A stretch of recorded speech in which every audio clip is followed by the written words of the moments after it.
Il y a toujours des interruptions dans les dialogues, mais il n'y a pas de choix pour la Turquie que de poursuivre le dialogue avec les Kurdes. Mais aujourd'hui, la Turquie, elle fait plus. Elle obtient l'accord sur 30 km de buffer zone, de zone tampon, qui va la conduire jusqu'à Alep et qui va faire que ce territoire ne sera ni à Daesh, ni donc à l'État islamique, ni aux Kurdes. Et pour la Turquie, c'est une autodéfense d'un côté, mais c'est aussi la Turquie qui entre en jeu pour définir l'ordre nouveau au Proche-Orient. Daesh, aujourd'hui, a le plus grand État de la région, de facto. Cet État a besoin d'accès à la mer. La menace pour le Liban est évidente. Daesh se trouve aujourd'hui avec un seul couloir qui lui est resté ouvert. Le couloir qui passe entre Hama, où elle est, et Homs, où elle est. Elle peut très bien accéder au Akkar, Ménié, Tripoli. Dès lors qu'elle est à Tripoli, c'est un État, quand on parle de 20 ans, quand le général, le chef des états-majors américains parle d'une guerre de 20 ans avec Daesh, donc ça peut être aussi 30 ans ou ça peut être 10 ans, mais il parle de reconnaître un jour une réalité. J'attire l'attention sur le fait que, jusqu'à présent, l'attitude du chef spirituel de l'Iran, de Khamenei, reste mort à l'Amérique, mort au grand Satan.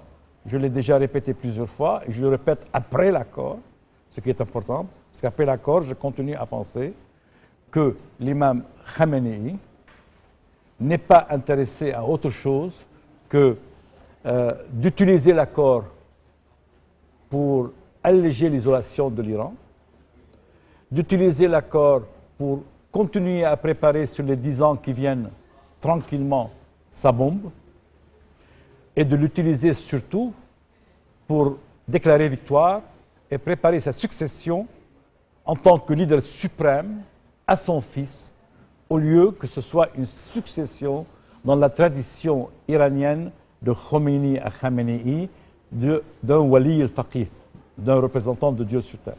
Il n'y a aucun changement de ce point de vue, car les États-Unis ont commis l'erreur grave de ne pas insister que les négociations couvrent les deux volets du problème avec l'Iran, et le volet nucléaire et le volet de la déstabilisation de la région et du soutien à la terreur.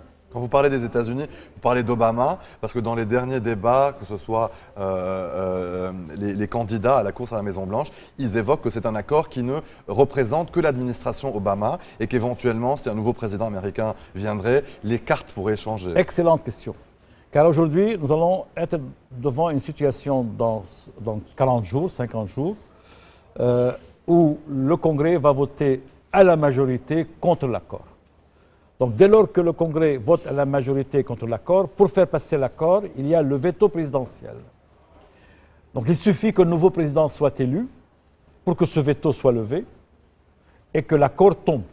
On peut faire tomber l'accord le lendemain même de l'élection, pas de l'élection, de la prise, parce qu'il y a la période transitoire, donc le lendemain du 20 janvier 2017.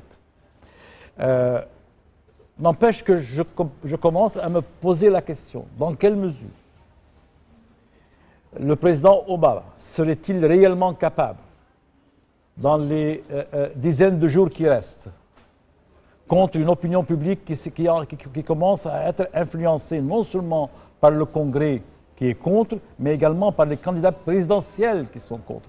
Même la candidate démocrate qui est en tête de liste, Madame Clinton, est elle-même en train de tergiverser, de zigzaguer dans ses déclarations vis-à-vis de cet accord, car elle réalise que sur le terrain, elle est capable de perdre des villes importantes et vitales pour son élection. Pour conclure, nous sommes dans une situation où l'ordre international vit une période de transition entre un président qui commence à être un grand preacher, un prêcheur, un éducateur. Et il peut être brillant dans cela, comme nous l'avons vu hier au Kenya, pour les causes de la femme, pour la cause de l'avancement des peuples, etc., mais qui est considéré comme un président qui est un échec sur le plan des relations internationales et du leadership national. Dans cette période de transition, la guerre civile en cours au Proche-Orient va continuer et elle va même s'enflammer. Comment pouvons-nous protéger le Liban dans une situation pareille? Le seul moyen est que nous ne cherchions pas à gagner les uns sur les autres durant la période transitoire, ni par les poubelles, ni par les pressions sur le Premier ministre, ni par la question de la présidence de la République, ni par la question de « je veux mon gendre ou mon cousin ou je ne sais qui comme général en chef de l'armée ». Claire. L'allusion directe au général Aoun. Bien sûr, au drame du Liban.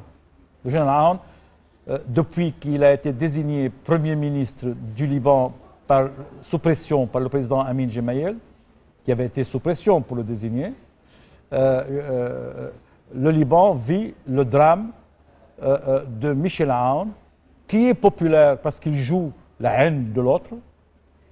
Il y a toujours une popularité à jouer la haine des autres, à blâmer les autres, à jouer à la victime. Il est très bon à cela. L'apparatus mis en place durant des années par la Syrie, hérité aujourd'hui par l'Iran, est à sa disposition pour l'utiliser. Et il se laisse utiliser allègrement.